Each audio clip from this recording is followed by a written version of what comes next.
Boa noite a todos.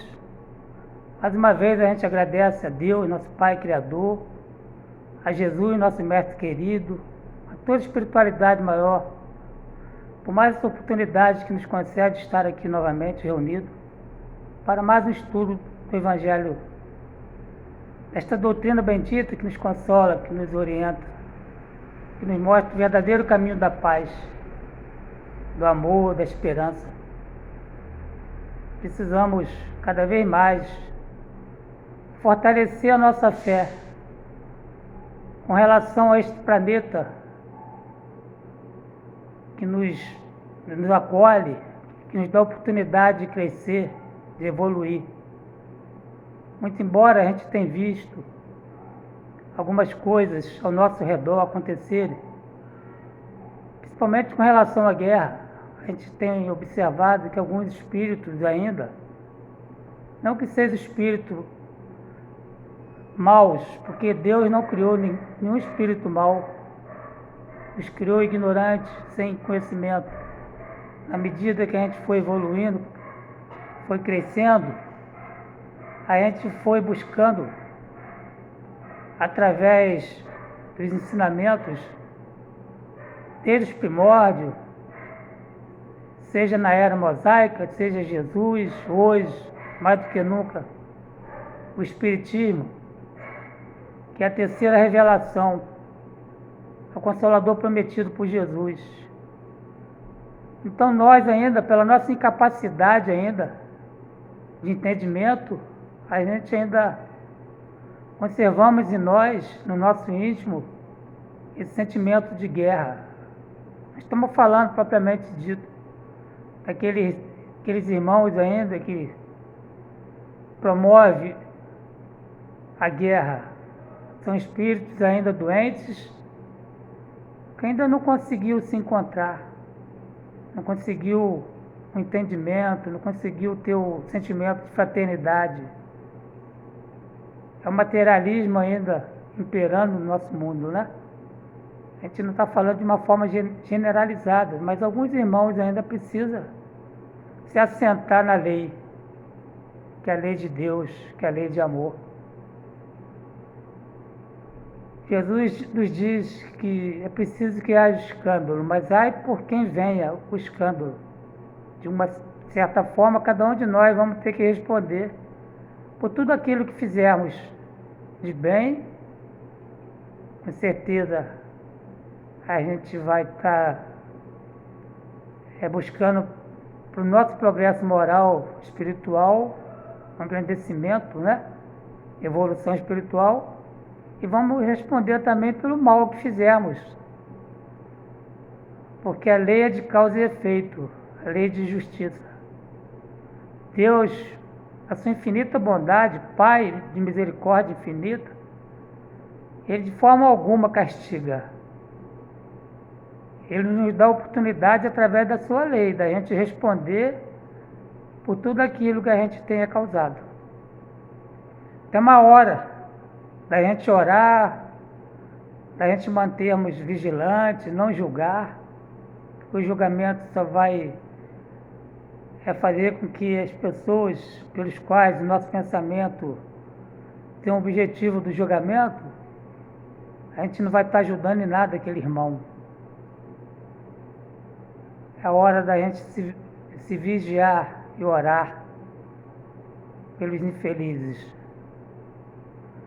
Então, a proposta de hoje, do Evangelho segundo o Espiritismo, seu capítulo 4, item 10, 17 e 25, no Livro dos Espíritos, a questão 132 seguinte, que vai falar sobre a necessidade da encarnação. O que seria... nós vamos colocar se nós estamos reencarnando, né? A encarnação seria o primeiro passo, a primeira encarnação, mas nós que já somos espíritos, já viemos, já estamos vindo lá dos primórdios, nós estamos retornando. Então, por isso, a gente fala reencarnar. É o espírito retornar a um corpo físico, A gente sabe de todo o processo, né? Nós espíritos sabemos todo o processo, como acontece, né? Uma vez que o espírito vai reencarnar, ele vai retornar a um novo corpo, né? Voltado para que aquele espírito possa fazer o seu progresso, a sua evolução. E a gente vamos ter toda a oportunidade de crescer. Temos, sim, de cuidar desse instrumento que é o corpo, que é uma doação de Deus, nada nos pertence, é uma doação de Deus para que a gente possa crescer, evoluir. Temos que cuidar da nossa saúde, não só da saúde física, mas também da saúde mental, do nosso pensamento, os bons pensamentos, para que a gente possa dar condições para que o espírito cresça nesse corpo bendito. Então, a necessidade da reencarnação é a seguinte: a reencarnação é aceita como lei natural, ou seja, uma lei de Deus, é uma lei para todos nós, independente da gente acreditar, né? Outros irmãos de outras religiões, de outras seitas, não acreditam em reencarnação, né? Acreditam em Deus, acreditam na sua lei, mas não acreditam na reencarnação, na possibilidade do espírito retornar num novo corpo. Muitos estão voltados ainda para a unicidade, né? Do espírito, né? Nós, espíritas, acreditamos fielmente na possibilidade de várias vidas. Por isso a necessidade do nosso retorno aqui. Sabemos que uma situação, uma vida só, não seria possível para que o espírito cresça, evolua. Nós que já temos, né, se a gente for buscar a nossa primeira reencarnação lá do mundo primitivo até hoje, a gente, com certeza a gente vai saber que nós já tivemos aqui em outras oportunidades, estamos retornando e vamos retornar. Tal é a nossa situação de espírito ainda imperfeito, dentro dos nossos erros, dentro das nossos vícios, das nossas viciações. Se a gente desencarnar, eu hoje, desencarnar, nesse instante, eu não vou ser nem melhor nem pior, eu vou continuar sendo eu. Não com a identidade já, mas como espírito, vivendo no plano espiritual. Essa mesma situação, com certeza, se a gente estiver numa situação melhor, a gente vai poder rever, a gente vai poder rever alguma situação que a gente fez ou que deixou de fazer, e se Deus permitir, a gente vai ter condições de retornar novamente uma outra vida. Mesmo que não seja nesse planeta Terra, porque a gente sabe que o planeta Terra está passando pela transição de mundo de prova e expiação para o mundo regenerado. Se eu estiver numa situação, em condições, estou falando eu, porque eu estou tirando um exemplo de mim. A gente poderia falar de todos os espíritos. Se a gente estiver em condições de retornar no plano regenerado, na Terra, quando estiver no plano regenerado, a gente poder retornar esse planeta num plano regenerado, para novamente estar evoluindo, buscando o nosso progresso espiritual e moral. Essa é a questão. Independe de eu acreditar ou não, a lei é natural, que ele fala, a lei de Deus, ela favorece a evolução do espírito. Então, em cada existência corpórea, o espírito recebe a oportunidade de progredir. Vale ressaltar também que existe um planejamento reencarnatório, né? A gente não cai aqui de paraquedas. A gente não está aqui numa situação de para se divertir. Existe um planejamento. Quando a gente está no plano espiritual, a gente vai retornar, existe um planejamento. O que eu vou ter que fazer? O que eu preciso fazer? O que eu deixei de fazer na outra encarnação que eu tive oportunidade e não fiz? O que eu vou retornar? O que eu preciso fazer para melhorar a minha situação como espírito imortal? Então, existe um planejamento reencarnatório. Quem teve a oportunidade de assistir o Nosso Lar, de André Luiz, a gente pôde observar como, né, o planejamento, como ele acontece lá no plano espiritual. Então, a gente não está aqui para se divertir. É claro que a gente não vem como espírito perfeito, a gente vem com todas as nossas viciações. Na maioria das vezes a gente chega aqui e não consegue se libertar dos grilhões do passado. A gente não vai regredir, mas a gente, muitas das vezes, na maioria das vezes, né, a gente vai se manter estabilizado. A gente não vai crescer e nem vai também descrescer, né? O espírito tem essa finalidade de crescer. Mas na maioria das vezes a gente até falha, né? Nossos objetivos.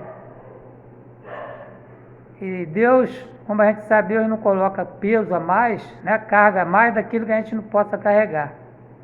Muitas das vezes a gente quer uma prova maior e Deus sabe que a gente não vai ter condições de suportar aquela prova. E a gente está aqui justamente para isso. Então, o objetivo da reencarnação é esse, é o crescimento espiritual, né? É a necessidade da gente retornar, não tem como. A gente só vai crescer no corpo. A encarnação tem outra finalidade, a de pôr o espírito em condições de cumprir sua parte na obra da criação, para executá-la. É que em cada mundo ele torna um instrumento em harmonia com a matéria essencial desse mundo, a fim de cumprir, daquele ponto de vista, as ordens de Deus, ou seja, somos todos co-criadores de Deus. Além da gente vir para crescer, para evoluir, a gente ainda nos tornamos co-criador na obra, na criação de Deus. Por isso, no cuidado, quando a gente falou lá no início da gente cuidar do nosso corpo físico, né, que é o instrumento, a gente vai estar cuidando do nosso planeta. Não só o planeta Terra, como ele falou ali, em outros planetas, né, a gente vai estar numa condição talvez melhor, espírito mais evoluído, um corpo mais fluídico. A gente vai estar ajudando, como Jesus, né, e seus auxiliares estão ajudando, né, na evolução do nosso planeta físico, né, seja físico, seja moral. Então a gente está ajudando na obra da criação. É assim que os planetas crescem, evoluem, e a gente vai, o espírito evolui, os planetas vão evoluir.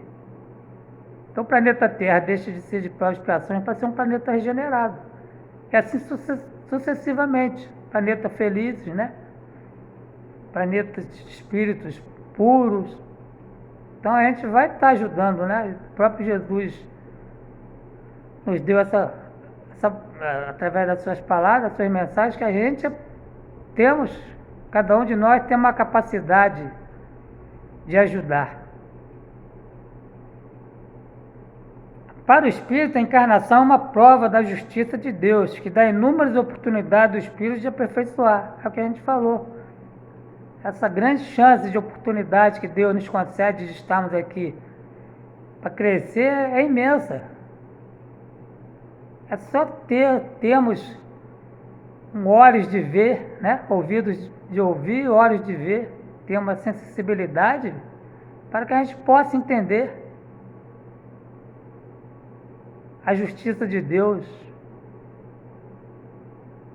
Então cada um está dentro de um patamar de evolução. Estamos numa condição melhor ou pior, mas isso aí é inerente ao espírito imperfeito.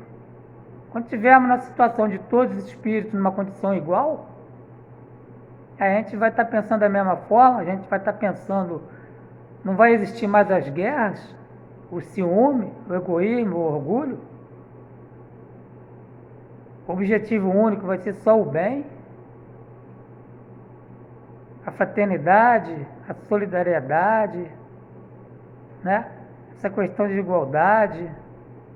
Então, no mundo melhor, a gente vai poder observar quais os limites da encarnação. A bem dizer, a encarnação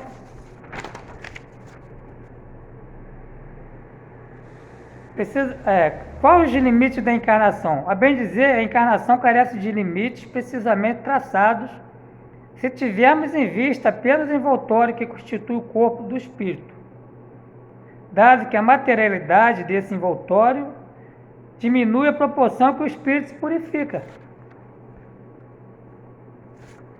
Então, os limites da encarnação, esse limite ela está só para o nosso corpo físico, que é o instrumento.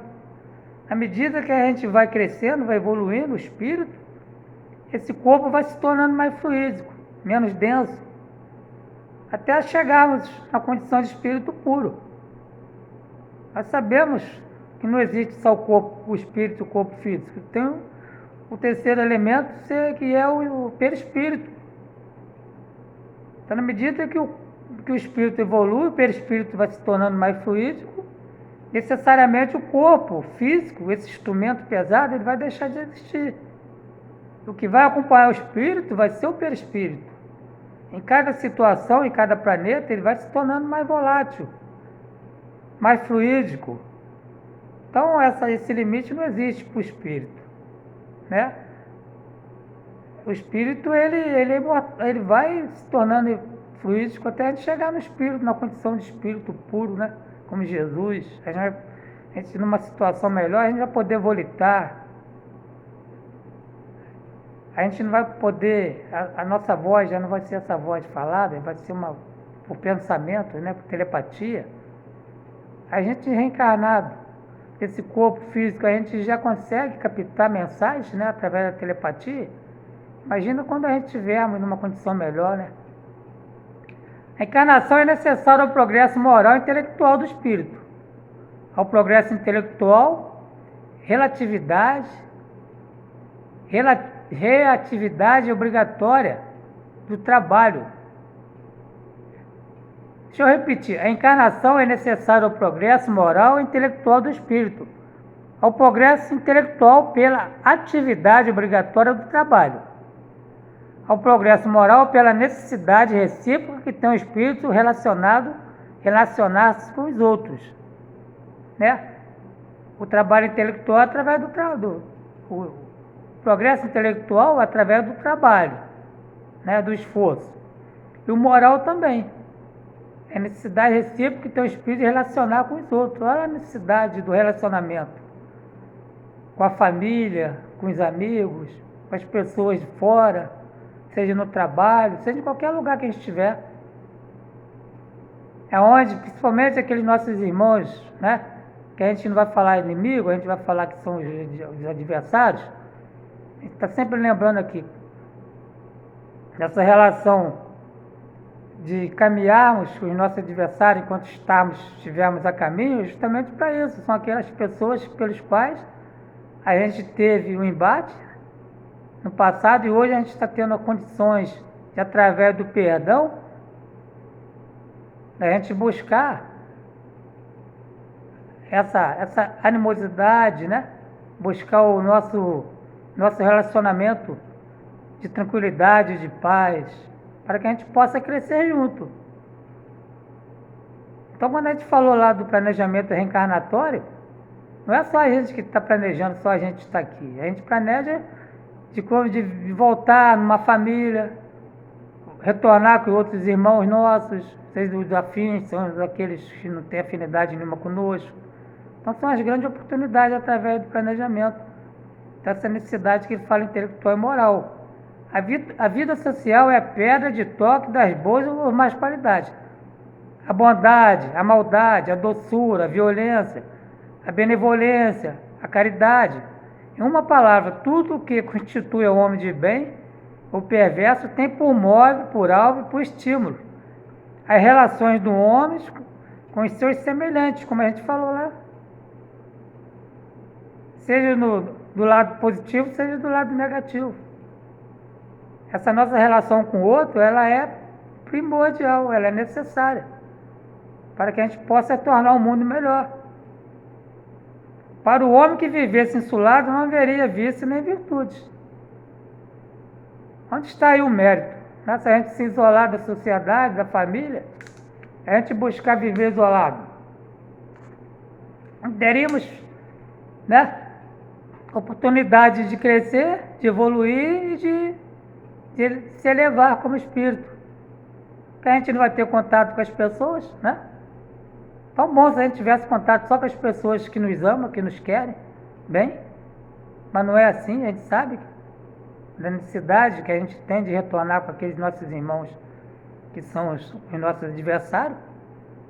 A encarnação é, contudo, inerente à inferioridade do espírito, deixando de ser necessária desde que este, transpondo dos limites, ficam aptos para progredir no estado espiritual, ou nas existências corporais, em mundos superiores, que nada tem da materialidade terrestre, né?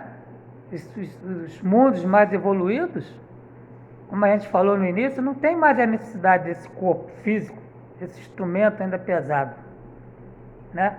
O espírito não tem a necessidade mais de conviver com esse corpo, ele vai automaticamente vai estar numa situação melhor pelo espírito também evoluído. A gente vai ver que não existe mais as enfermidades, as doenças que a gente tem visto hoje no mundo, né? As guerras, as paixões. Então, tem uma mensagem aqui de Kardec, que fala: nascer, morrer, renascer ainda e progredir sempre. Tal é a lei. Uma mensagem de Allan Kardec que a gente tirou. Então é a lei, né, do retorno, de crescimento e de progredir sempre. O progresso espiritual, o progresso moral, o progresso material, ele não tem limite. Portanto, a reencarnação é o retorno da alma ou do espírito à vida corpórea, um novo corpo físico.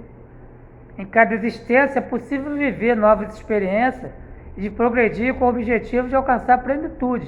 Isso aí a gente já falou. Em cada existência a gente vai tendo a oportunidade de crescer, até a gente chegar à plenitude, que é o espírito perfeito. O espírito é individual, cada um vive de acordo com as obras. Por esta razão, uma pessoa é diferente da outra, ninguém é igual.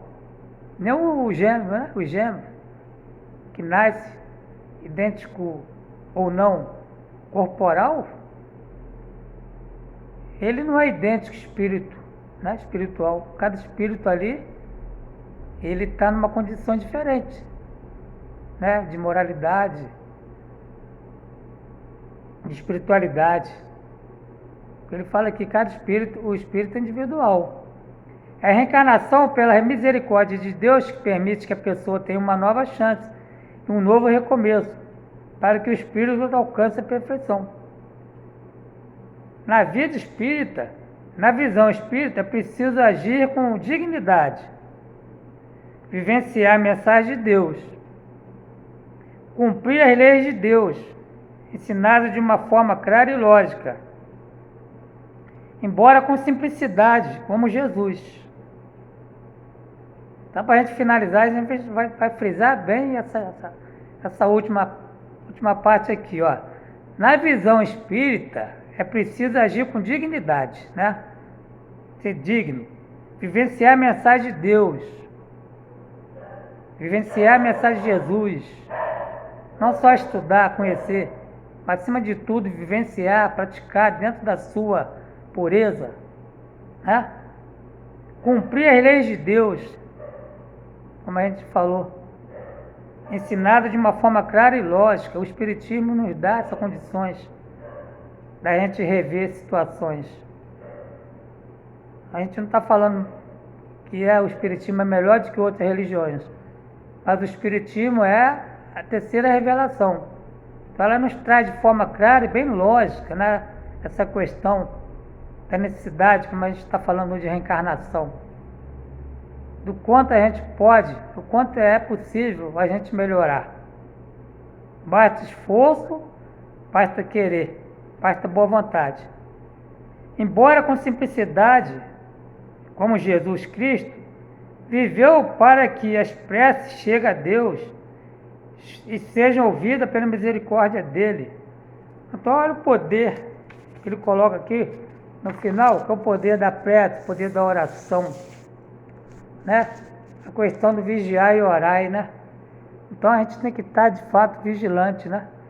Ver o que está acontecendo ao nosso redor, Aparentemente a gente está vendo a guerra lá da Rússia, da Ucrânia, a gente acha que a gente está tão longe, tão distante, não.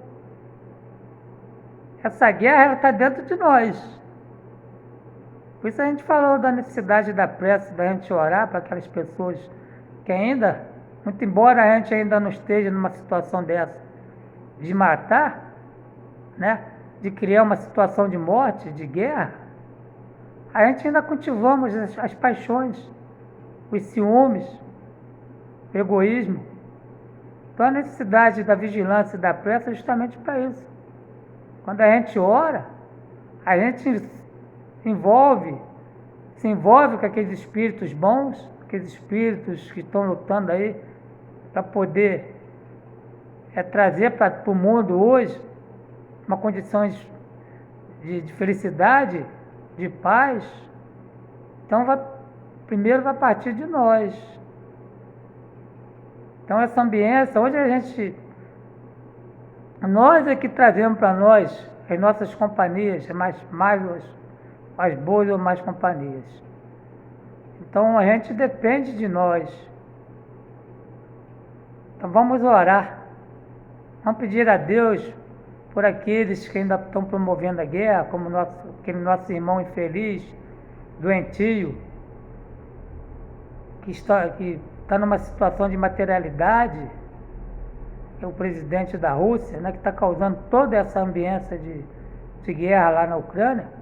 Vamos orar por eles, orar por outros, orar para aqueles que estão desencarnando diante da guerra, pelos nossos irmãos que estão nos hospitais, nos asilos, pelas crianças abandonadas, orfanatos, pelos nossos desafetos, pelos inimigos do Cristo, da doutrina, pelo nosso Brasil, coração do mundo, pátria do Evangelho, pelos suicidas, pelos criminosos, enfim, Senhor, por todos aqueles que onde o nosso pensamento puder alcançar nesse instante. Que o Senhor nos dê força, coragem, acima de tudo, perseverança, para que a gente possa dar continuidade e aproveitar da oportunidade da nossa reencarnação aqui na Terra. Em vosso nome, Senhor, de toda espiritualidade maior, sobretudo o nome de Deus Pai Amantíssimo, dando por encerrado tão abençoado encontro, dizendo assim: Ave Maria, cheia de graça, o Senhor é convosco. Bendita sois vós entre as mulheres, bendito é o fruto do vosso ventre, nasceu Jesus. Santa Maria, Mãe de Jesus, rogai a Deus por nós pecadores, agora e na hora do nosso desenlace, que assim seja. Graças a Deus.